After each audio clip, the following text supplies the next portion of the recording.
Hello friends and welcome to the channel. This is Stormhaven Gaming, where you can see great games played badly. I'm John and this is the Outer Worlds. Before we get started, please do give us a like and a subscribe. It does help the channel out apparently. And let's dive in. So, last episode we got the Unreliable here up into space. But there are a couple of things that we have left to do in Edgewater down on the planet. I'm going to do a slightly different episode for this series this time. I'm going to do a bit more of a real-time walkthrough as we go back down onto the planet, and we are going to do the Vicar Max mission. He's looking for a particular book. I did on my rounds, as I was recording last episode, I did come across the evidence that told us that the book he's looking for is in a cave under the river, or a cave by the river, or something like that. So we will go and look for that. Oh, there's a sword there. I can probably sell that. That's the holographic shroud. That's what Phineas was telling us about.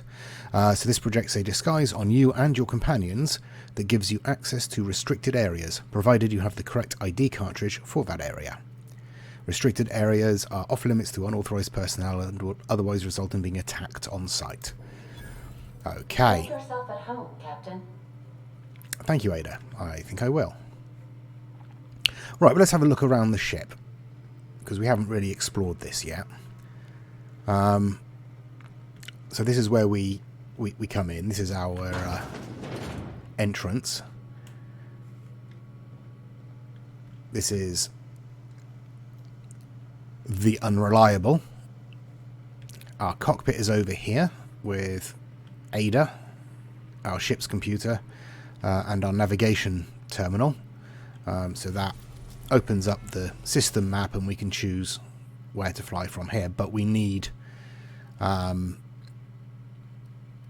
unlock some of these. There are things we can't go to yet. Oh, there you go. Here you can see all the planets in the system, as well as some special points of interest that you have discovered. You can fly your ship to any location that you've unlocked, though some landing bays require special codes and keys before they allow you to land there. Moving between planets is considered extremely dangerous, and all employees are encouraged to remain home or at work. There you go. Okay. So back through here we have the engineering bay. And Parvati's made herself at home here, obviously. So yeah, this is like the cargo equipment bay. We have a workshop and a shotgun just lying around. A tossball stick. Up here we have the engine room, which I'm pretty sure plays no further part in the story. But there it is. We have our... Let's run along here. Want to be a brand new you? Try out our respecification machine. Alex installed it himself, right before he died. Okay, there you go. It's a respec machine. So you can change your competencies. And then up here... Well, first of all, we have the bog, the lavvy, the head, and then we have the kitchen and dining area, and this is where our companions will come and hang out quite often when we have them. Parvati spends a lot of her time down in the cargo hold, and then you have the various rooms that we'll get. Okay, interesting. Yes, you'll get the various rooms up here that will be populated by, again, your companions as and when.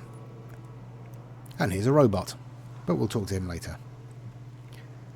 And then back down, we have the captain's quarters. Yep, there we are. That's our ship. So, let's go back down onto the planet. You are not... And, well, we can select up to 2 companions to accompany us, but unfortunately we only have the one. So we'll take Parvati with us, obviously. And here's some more of this amazing artwork. I love this style, I really do. I think it's absolutely brilliant. It's that kind of pulp sci-fi, almost Victorian artwork. I just love it. Absolutely love it. They've done a great job on the design work on this game, in my opinion. Okay, and here we are at the landing pad in Edgewater. Just give it a moment to load. I want to sort of focus on, again, the look of the game.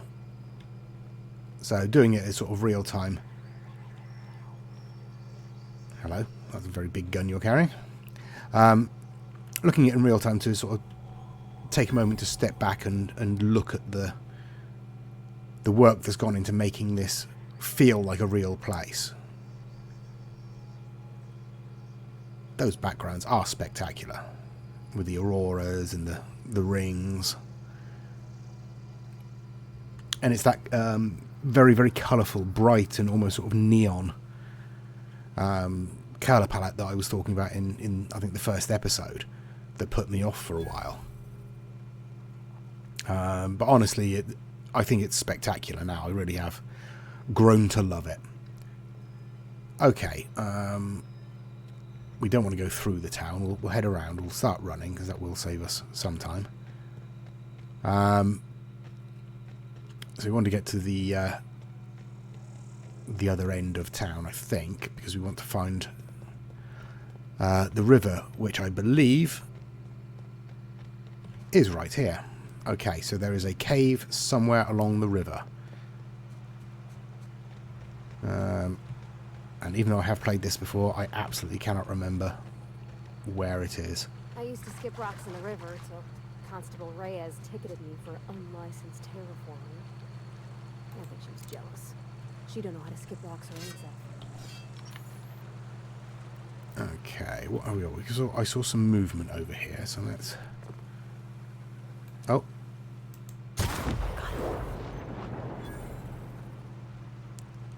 Okay, so that was... I probably didn't need to use that gun for that. I've completely lost where it is now. Oh, there it is. Yes, a leather boa. I can collect its hide. They don't appear to be particularly dangerous, those things. They just sort of wander around and you can kill them and strip them of their hide. But we do have... where are you? There. A behemoth, or behemoth, or whatever you want to, however you want to pronounce it. And that looks like the cave we're after.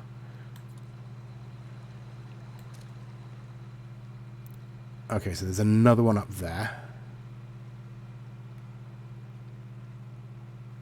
Okay, well, let's see what we can do. Let's try and kill them.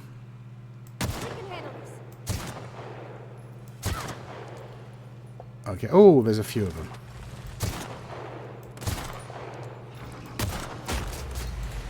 Ah!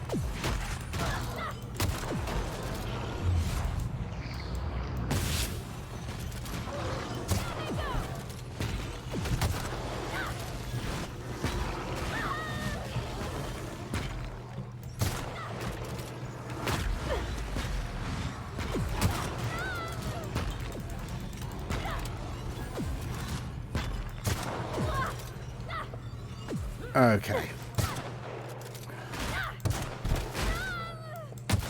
Everyone all right? Yeah, we're fine. Nice one, Parvati. Well done. I will just take a quick blast on a healing thing, however. They were a little bit tougher than I was expecting. And it probably would have helped if I was paying attention to getting slapped in the back of the head by one of them. You may have noticed, not very good at the combat stuff. What are you good at, you might be asking? And that's a very good question. Okay, I'm good at finding caves because this is the cave we're after. Right. I'm going to change weapon though, because I'm going to change weapon because. Okay. What have we got up here? I can't see anybody or anything trying to attack me. That makes me nervous. Ah, mines.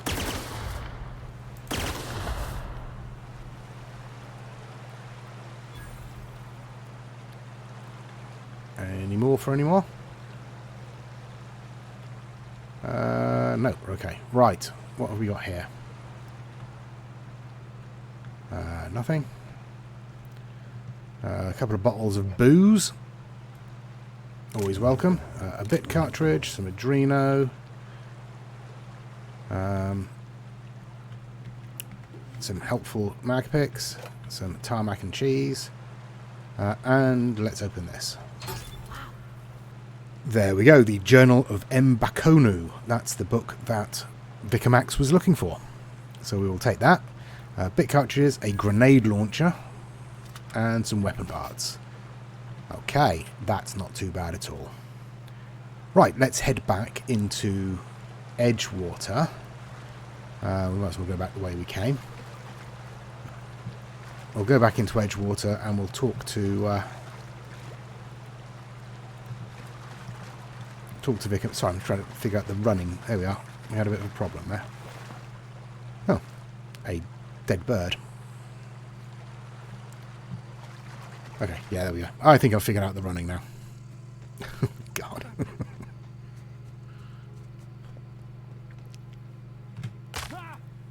Broke my ankle to some extent there. Never mind. I've got another one. And back into town. And we need to go and find Vicar Max and give him his book. I'm sure he'll be very, very grateful. Now, if you'll excuse me, I'm going to take a sip of tea whilst you admire the poster.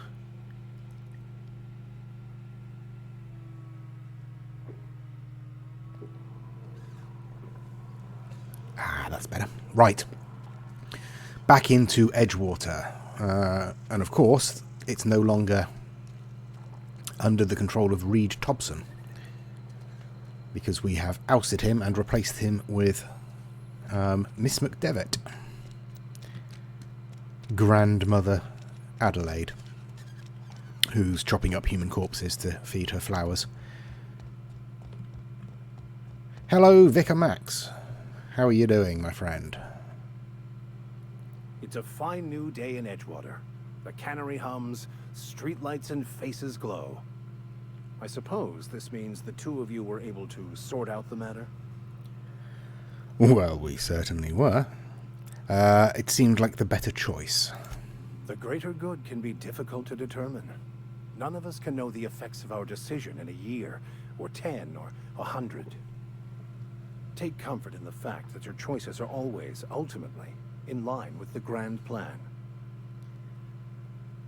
Yeah, corpses. From our own graveyard, just outside the gates. And Silas had not even an inkling. What do they pay the man for? He spends all day digging graves, Vicar. Sir. Sometimes he's got to sleep. Yes, of course. My reaction was unreasonable. Little bit. Is what she told me true? The soil's sour and you can't raise crops. Isn't that illegal? You don't find what she's doing objectionable. Let's go with the soil sour. Let's... Flowers grow well enough. And creeping ivies. And the fuzzies that grow on rocks, but we don't eat none of that. It is my understanding that none of the local life, plant or animal, is edible. Earth crops are grown in farms, not isolated cannery towns. Once the spark of life is fled, the mortal form is but unanimated matter, comprised of the same elements as the rest of the universe. We inter for the comfort of the living, not the benefit of the dead. While distasteful, I would judge Ms. McDevitt's actions beneficial to the greater good. Okay, so pragmatic, certainly. What have we got? Surprised you'd say that. It doesn't seem disrespectful to you. Intellectually, that makes sense, but it still doesn't sit right. Some might be a bit upset at their dead friends or relatives being used as fertilizer. Yeah, let's go with that one. Because that doesn't really broadcast our own feelings on the matter. Then I would counsel them to work through their emotions and assess the matter rationally. Animals are ruled by their hearts. Humans were gifted with intellect for a purpose. Okay. So you're a little bit emotionless, Vicar? I don't think you are. But anyway, I've got your book. Wonderful. This is fantastic. Well worth all the sacrifices I... Wait. What the fuck is this? Is this French? I can't fucking read French. It's a law-forsaken joke is what it is. French. Ha! I was so high and mighty, preaching to the yokels about following the plan, while fighting it at every turn. I would counsel that you keep your emotions in check and let your intellect rule. You didn't want that book to keep from others from reading it, you just wanted it for yourself. Well, yes. But I assure you, it was not for personal gain, only for the greater good. I've spent my life searching for the keys to unlocking the secrets of the universal equation that underlies the plan. I had hoped this book held some of those answers. I became so desperate, I even got myself assigned to this plague-ridden backwater to find the damn thing. All the time and suffering I've spent. Wasted. Wasted because you can't read French. I mean, that doesn't seem like a insurmountable obstacle. At least you still have your mission work here to give your life a meaningful purpose. That seems sarcastic. Why did you think the book held the secrets you were looking for? This has to be some kind of cosmic retribution. And speaking of plague-ridden backwaters, I should get going. Yeah, let's be a little bit sarcastic. Meaningful purpose. Please. As if my life should have no greater meaning than proselytizing to a bunch of feeble-minded wretches. Nothing could be more excruciating than discussing the true nature of reality with people who have no interest beyond their next Aether Wave program. But that's neither here nor there. What I need to do now is to find a translator, obviously. But to do that, I'll first need to secure transport. You have a ship. Perhaps I could make myself of use to your crew. I mean, I'm not sure I want a whiny preacher on board. What's in it for me? Could be a beneficial arrangement, fine. I already gave you most of my money, but I can offer you free spiritual counseling, Oh, and I'd be great. happy to watch your back. I'm pretty handy with a tossball stick, or any blunt instrument, really. I'm also a passable gun hand, if it comes to that. I can usually talk my way out of conflict, though. Oh, I'm fairly competent at hacking computers as well. Okay, is that all part of your vicar training? Well, understanding computers is, though I admit I took it further than most. And I was quite the 32nd back during my seminary days. Left many an opponent bleeding on the field. Okay, are you even a vicar? Of course. I'm a vicar who is dedicated to his calling. More dedicated than any other you'll find in this colony. I joined the OSI to help decipher the grand plan. But instead, I ended up the vicar in a prison due to ignorance and politics. Then I came here. Satisfied? Right. So you were an arsehole, you pissed off the wrong person, and they sent you to a prison, and then you came here. Okay. Okay. I don't think you're being completely honest with me about the book. What's the story? We'll get that later. Fantastic. I promise you won't regret this. Edgewater's gonna miss you. Folk here always had good things to say about their vicar. Thank you, Ms. Holcomb. I'll be glad for the change of scenery, and to leave this place behind. It is my esteemed pleasure to serve as your crew vicar, Captain. To quote Mal Reynolds, "You're welcome on my ship, Vicar. Your god isn't." Okay. No, put the gun away, please. Thank you. Right. Now, we still have the tasks for Silas the Gravekeeper, to collect the payments. We've got Phyllis's gravesite fees. We have spoken to Conrad, and he says he's skint and can't afford to pay. But we need to find Ludwig and Martin Abernathy. So let's see if we can find Abernathy. Oh, well, that's helpful. He appears to be right over here.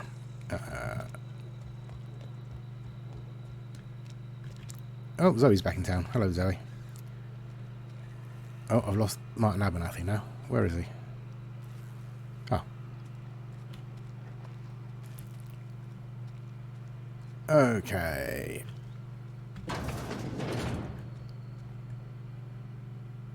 I wouldn't bother about explaining yourself to Mr. Thompson, honestly. Never been healthier. Whoa, did Mr. Thompson send you? He really didn't. Well, you tell Mr. Thompson I'll be right at my post. Tomorrow. Bright and early tomorrow. Because I'm definitely not plagued. As spry as a spring chicken. That's old Abernathy. Okay. You want to tell me what's got you so nervous? You some sort of wandering alienist? Walking into a man's own domicile, pestering him about his mental state? Okay, so you're Martin Abernathy. What? No. I mean, I might be. Depends on who's asking. Yeah, I'm just here to collect your gravesite fees. Silas knows, doesn't he? That's why he sent you. That's why he wants me to pay up. He knows. So, knows what or lie? He told me everything. How long did you think you could keep a secret like that? I mean, Martin doesn't seem that smart. Let's give it a go. Sounds like he's already told you. May as well hear it from me. I'm dying. I'm not long for this world. The date of my expiration is fast approaching. And soon I shall be ushered through the great cannery in the skies. Don't say that, Mr. Abernathy. You still got a couple decades in you. I'd steer clear, Ms. Holcomb. My affliction's bound to be contagious. It's plague. Has to be. Silas knows. He knows I got one foot in my grave, and now he wants to charge me for the other one. I'm sorry to hear that. You are? Oh, wow. First time anyone's ever told me that. Really? I'll pay your fees. I don't want any trouble from Silas. But if you could see a way to freelancing for me, I could really use the help. Okay, depends on what you A need. couple hours out of your day and some light second story work. That's all. There's a cache of anthracillin tucked away in the old community center. Powerful stuff. Stronger than what we got, anyway. I need you to break in, nab that medicine, and bring it back to me.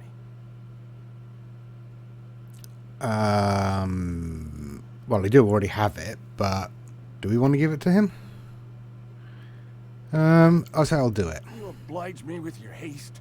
I think I feel the plague spreading. Oh, Lord, it's in my spleen now. I can feel it. Okay, I'll leave you be. Because I'm not entirely sure that you're actually sick. Okay, let's see. I need to talk to you. Who's that? Oh. Hello, Miss Greenhair. Excuse me. I'm Esther Blaine, Spacer's Choice Actuary. I overheard your talk with Abernathy. I hope you're not thinking about getting him that medicine. Well, I mean... Abernathy is a well-known hypochondriac. Anthracillin is wasted on him. You're better off selling it to me instead. Okay, I'll use my medical skill. He's got symptoms of something you're saying it's psychosomatic. All I'm saying is Abernathy's worked in this town longer than some of us been alive. How do I put this gently? He's got a lot of cobwebs up in his attic. Okay, what do you need it for? I probably shouldn't tell you. Don't want you implicated for what I'm trying to do. No. Alright, here's a summary. A lot of sick people in this town, and we don't have the medicine to treat them all. Can't reach out to corporate without crossing a river of red tape, so I'm reaching out to you. Right, so you need someone to smuggle medicine for the people of this town, right? Something like that. Look, I'm not in the habit of law-breaking, but sometimes you've got to do the wrong thing for the right reasons. I can get behind that. Alright, I'm going to give you the anthracillin. Thanks. I'll see to it that this medicine gets to the people who need it. Here, something for your trouble. Nothing personal, but I hope we never do business together again. Don't want to make a habit of consorting with smuggler types. Not a smuggler. Okay. Intimidate 5, it's not that simple. You want my silence, you're going to have to buy it. Charm, never, that's harsh. At least give me something to remember you by. I'm curious, who are you going to give that medicine to? Thanks, I guess. Let's try charming. You do have some cheek on you. Lucky for you, I kept a little contingency fee in case you tried to negotiate with me. Okay, who are you going to give that medicine to? Somebody deserving. Silas on account of him being out in the cold. Amelia seeing how she's around people all the time. Anybody in the sick room? Okay. Okay, I think I made the right decision there. And we have leveled... Oh, hello, Max. You're right behind me. I wasn't expecting that. And we have leveled up. So yeah, I think we did the right thing there. Possibly. Maybe. So where are we going to put our 10 points this time? I think...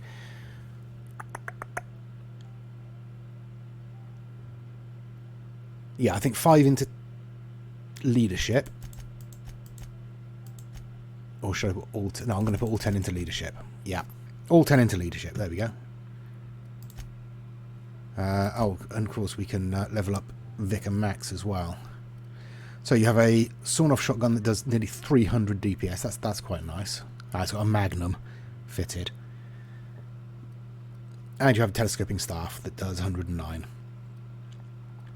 I mean, that's pretty much the best we've got here anyway, so... Yep, that's good. What about armour? What have we got? Armour 11. Your vestments have armour 11. What are they made of?